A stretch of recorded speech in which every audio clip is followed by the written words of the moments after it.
Si vous demandez à un collégien ou même un élève plus jeune en France aujourd'hui ce qu'il entend dans ce texte, il va vous répondre biologie ou sciences de la vie et de la terre, ou je ne sais pas très bien comment on appelle aujourd'hui ce qu'on appelait à une autre époque les sciences naturelles.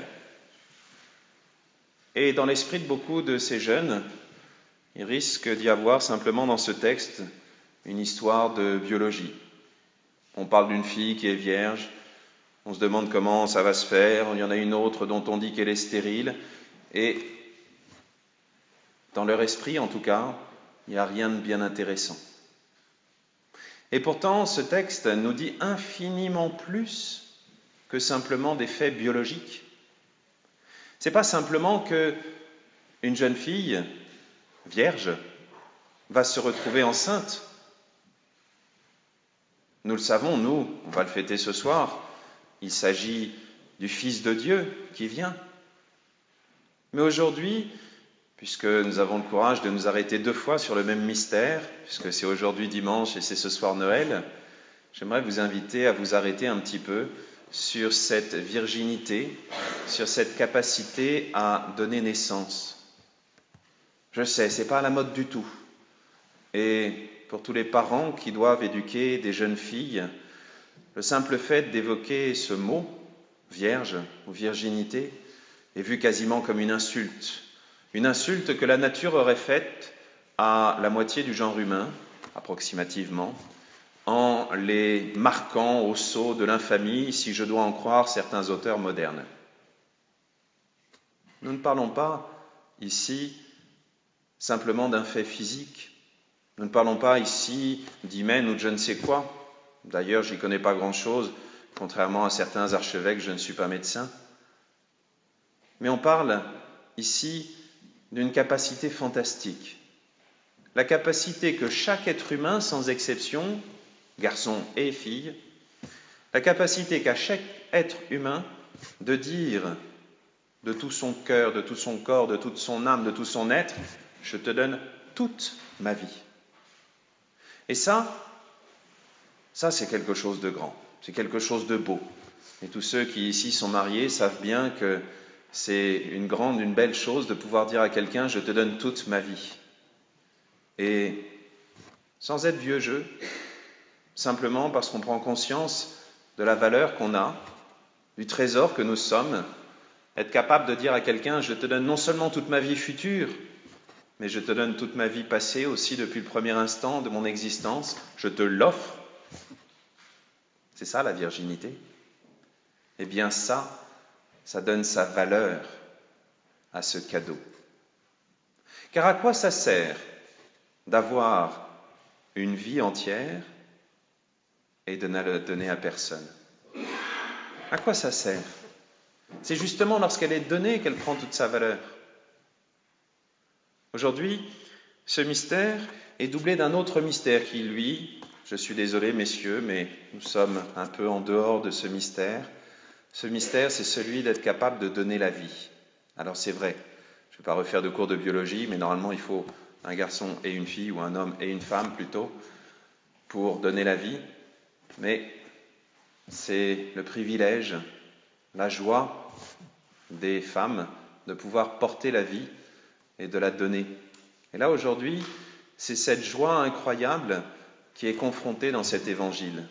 La joie de Marie, qui ne s'y attendait pas beaucoup parce qu'elle était justement dans cette année de fiançailles, de préparation à son mariage, alors que de l'autre côté, il y a cette tristesse d'Élisabeth, qui ne s'attendait plus à être maman parce qu'elle était âgée, et qui, miraculeusement, se retrouve enceinte du petit Jean, le futur Jean-Baptiste.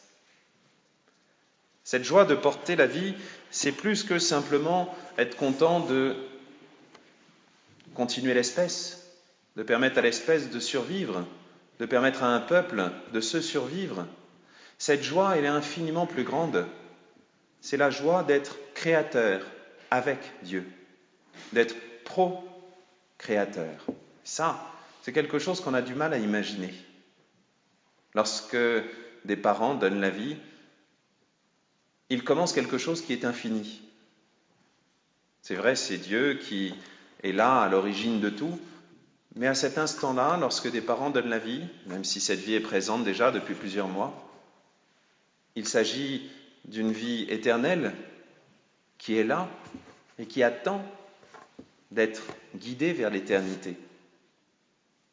Et pour bien comprendre ce mystère fantastique ce matin, je me crois déjà à Noël, j'attends les cadeaux. Ce matin, pour comprendre ce mystère fantastique, nous avons la joie de contempler pas simplement une naissance, mais la naissance de Dieu. Oui, chaque maman qui porte un enfant porte un mystère, porte un petit peu une étincelle divine. D'ailleurs, nos frères juifs l'ont bien compris, ou nos pères dans la foi, si vous préférez, puisque lorsqu'une maman donne naissance à un enfant, pendant 40 jours, elle reste à part, un petit peu comme le cœur de cette église est à part du reste de l'église et qu'on y rentre seulement avec précaution et avec une belle tenue d'enfant de chœur. De la même manière, une maman qui a donné la vie reste à part de la communauté, comme consacrée. Mais si en plus elle a donné la vie à une fille, qui peut-être un jour elle-même portera la vie, alors ce temps est rallongé. Et ça, c'est quelque chose que nous fêterons le 2 février, 40 jours après la naissance de Jésus. Il faut une cérémonie pour retourner dans le monde commun. C'est comme si une maman qui donnait la vie était déjà un petit peu quelque part dans le ciel. Aujourd'hui, si je vous dis ça, c'est non seulement pour pouvoir contempler ce soir un petit peu ce grand mystère de Dieu qui se fait homme, mais pour pouvoir aussi peut-être fêter la fête des mères un peu en avance, j'en sais rien, mais remercier Dieu pour le don de chaque vie. Considérer chaque maman avec un respect presque sacré. Considérer les parents avec cette gravité qui entoure par exemple le mystère de la messe.